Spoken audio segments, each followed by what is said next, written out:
நம்மளோட சேனல்ல வீடியோ போட்டோன்னு உங்களுக்கு நோட்டிஃபிகேஷன் உடனே நினைச்சீங்கன்னா ரைட் சைடில் இருக்கிற சப்ஸ்கிரைப் பட்டனை ப்ரெஸ் பண்ணிக்கங்க. அது கூட ஒரு பெல் சிம்பிள் இருக்கும், அதை கிளிக் பண்ணி ஆளில் போட்டுக்கங்க. சரி வாங்க சரி வீடியோக்குள்ளே போகலாம். விமலா ஜில்லுன்னு ஒரு கிளாஸ் தண்ணி, அப்புறம் சூடாக ஒரு கப் காஃபி கொடு. காஃபியையும் தண்ணீரையும் கொண்டு வந்து வைத்தாள் விமலா. விமலா, அப்பா ஏன் கொல்லைப்புறத்தில் உக்காந்துருக்காரு? அந்த கன்றாவியை நீங்களே கேளுங்க. காஃபியை ஒரே மடக்கில் குடித்தவன் தந்தையின் அருகில் வந்தான். அவரது தோலை ஆதரவாக பற்றினான். அப்பா, எழுந்திருச்சு உள்ளே வாங்க. தந்தையின் கையை மென்மையாக பிடித்து அழைத்து வந்து சோஃபாவில் அமர்த்தினான். ஏன்பா என்னமோ மாதிரி இருக்கீங்க?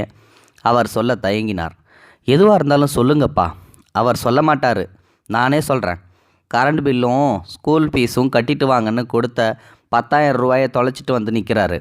கேட்டால் எங்கே வச்சு தொலைச்சேன்னே தெரியலமான்னு சொல்கிறாரு.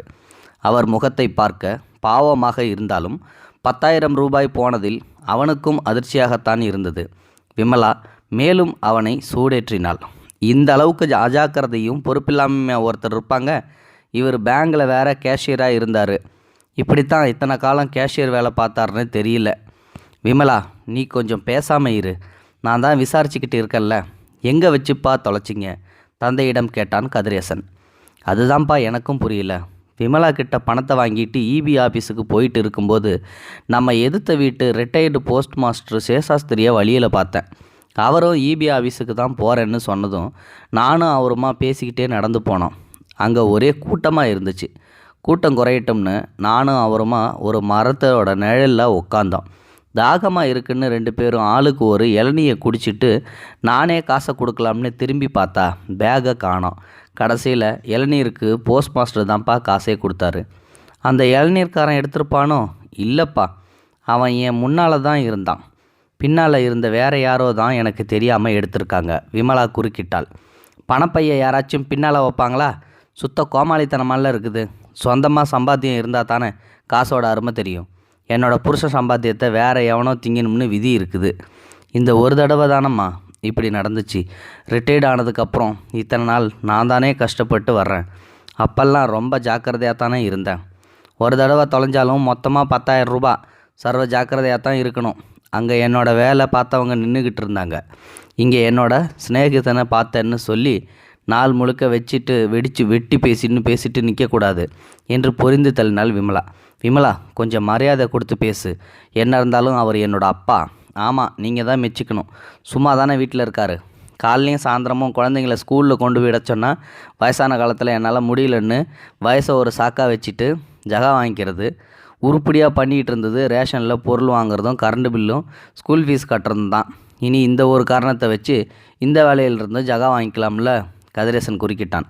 விடு விமலா, அவருக்கு முடியலன்னா நானோ நீயோ போய் கட்டிட்டு வந்துடலாம். இதுக்கு போய் ஆமாம், நானோ நீங்களே போய் எல்லா வேலையும் செஞ்சுக்கிட்டு வந்துடலாம். இங்கே இந்த பெரிய மனுஷன் நல்லா சாப்பிட்டுட்டு அந்த கோவிலில் இந்த கோவில்னு சுற்றிட்டு வரட்டும். நேரத்துக்கு சமைச்சு போடத்தான் நான் இருக்கேன்ல. ஏய், இப்போ என்ன பண்ணுங்கிற எரிச்சலோடையே கேட்டான்னு கதிரேசன். என் மேலே ஏன் எரிஞ்சு விடுவீங்க?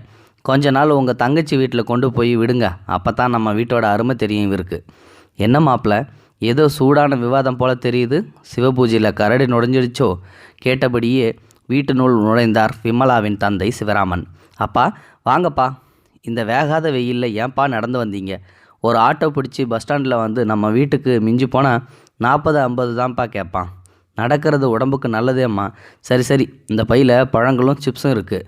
குழந்தைங்க வந்தால் கூட முதல்ல இதை போய் உள்ளே வச்சுட்டு வா. பையை கிச்சனில் வைத்துவிட்டு தந்தைக்கு லெமன் ஜூஸை எடுத்து வந்தாள் விமலா. அப்பா இந்தாங்க, ஜில்லுன்னு குடிங்க. அதை இப்படி வச்சுட்டு இந்த பக்கம் வாம்மா. ஜூஸ் நிரம்பிய கிளாஸை மேஜையின் மேல் வைத்துவிட்டு தந்தையின் அருகில் வந்தாள் விமலா. என்னப்பா? 2 உள்ளங்களையும் ஒன்றோடு ஒன்று நன்றாக தேய்த்து சூடாக்கி பலார் என்று தன் மகளின் கன்னத்தில் அறைந்தார் சிவராமன். சிவராமனின் 5 விரல்களும் விமலாவின் கன்னத்தில் அச்சு பதிந்தார் போல பதிந்தன. விம்மி அழுது கொண்டே அப்பா என்று விமலா கத்தினாள். கதிரேசனும் ராமநாதனும் அதிர்ச்சியுடன் சிவராமனை பார்த்தனர். மாமா வந்து என்று வார்த்தை கிடைக்காமல் திக்கினான் கதிரேசன். பொறுங்க மாப்பிள்ள, நானே பேசி முடிச்சிட்றேன். பொண்டாட்டி பேச்சுக்கு மதிப்பு கொடுக்க வேண்டியது தான். ஆனால் எந்த காலத்துலேயும் எந்த நேரத்துலையும் தன்னை பெற்றவங்களை விட்டுக்கு கொடுக்கக்கூடாது. குடும்பத்தில் முதல்ல மரியாதை அவங்களுக்கு தான், அதுக்கப்புறம்தான் பொண்டாட்டி குழந்தைங்களுக்கு. நீங்களோ சம்மந்தியோ அவளை அடித்தா புருஷன் வீட்டில் எல்லாருமா சேர்ந்து என்னை கொடுமைப்படுத்துகிறாங்கன்னு சொல்லி அவள் போலீஸில் கம்ப்ளைண்ட் கொடுக்கலாம். ஆனால் நானே 2 சாத்து சாத்தினா எவன் கேட்க போகிறான்? நான் வர்றேன் மாப்பிள்ள, வர்றேன் சம்மந்தி.